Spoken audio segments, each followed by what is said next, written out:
Now, when we're going to talk about what respect is, we should also talk about what respect isn't. Now, I'll tell you the first thing is that respect is not tolerance. There are entire websites dedicated to tolerance.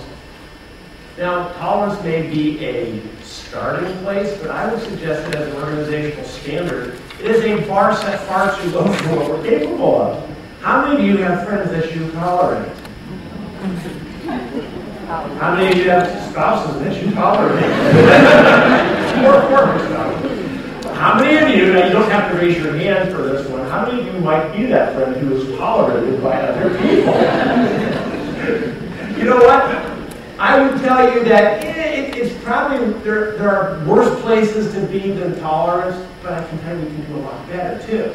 And one of the reasons that I don't like tolerance as a starting place is because tolerance doesn't require you to do anything. Tolerance is kind of, it's like sitting there with your car idle, it's in a neutral. It's a passive mode of being. You can just sit there in your cubicle and do your job and tell everybody, yeah, I'm tolerant. And they couldn't prove you wrong because you don't do anything.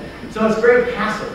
But what happens is if we start moving away from that center point and we start becoming more active with our behaviors, then all of a sudden we have a choice to make. Do I go up the continuum or down the continuum? If I go down the continuum, here's the first place I end up. Avoidance. How many of you have certain individuals that you see their head coming down a little bit, bouncing down a little bit, the other side of the cubicle looking up? You just don't want to cross paths with them that way. Or maybe you're just not a morning person and you see students coming and saying, okay? Now, does it take energy to avoid people? Yes, it does. Okay? In a conference room, maybe you're in a team meeting. There's someone you don't like and they don't like you. You know that. You've already ascertained that. You have to intentionally exert effort to sit at the opposite ends of the conference table. And maybe you even do something like when they're speaking, you roll your pencil back and forth. You know, just because you know that's going to bug them. All right? Some of you are laughing like this happened. But actually, it takes energy to do these things. Now, if we really, really don't like, and by the way, what we're doing is we're moving progressively lower with the impact. We can actually get to the point where we demonstrate hostility against people. Now, we read in the newspaper every day about hostility with weapons. But most of us, mature adults, we're much sneakier than that. We have other ways to demonstrate our hostility. And we're kind of chuckling about it. Think about it. Rumors, gossip. Anything, at the end of the day, hostility is any behavior that we direct towards another person with the intention of harming them, even physically or emotionally. And it happens all the time. Okay? So let's just make it kind of an agreement between ourselves that we can do better than this. Would you agree we can do better than this? Yeah. It may not always be easy. There may be some baggage we have to deal with first with certain individuals. But let's make a commitment that we can do better than this. So let's start moving up the continuum instead. Well, the very next step that we get is this place called engagement.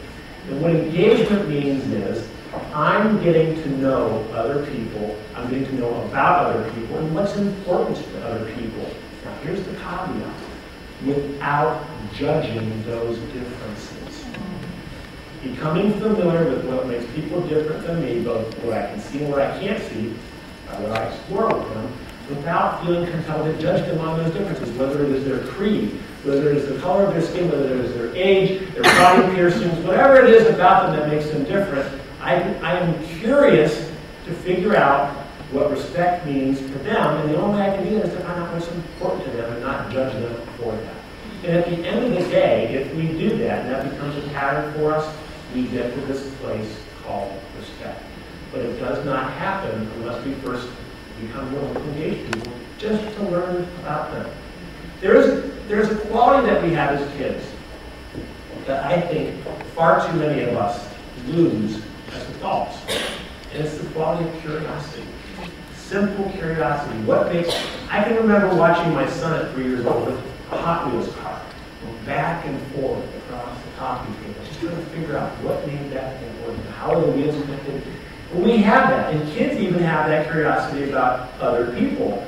And sometimes they say the darndest things at the darndest time. Right? Look at that. Right. I can remember taking the kids to Golden Corral first time. in North Halstead. And my daughter and the kids that have no filter, and they saw somebody walking around and not wanting two plates of food because they were crying. Mommy, there's a lot of fat people here. What are you going to do? What are you going to do? Kids they just say it. Now you quickly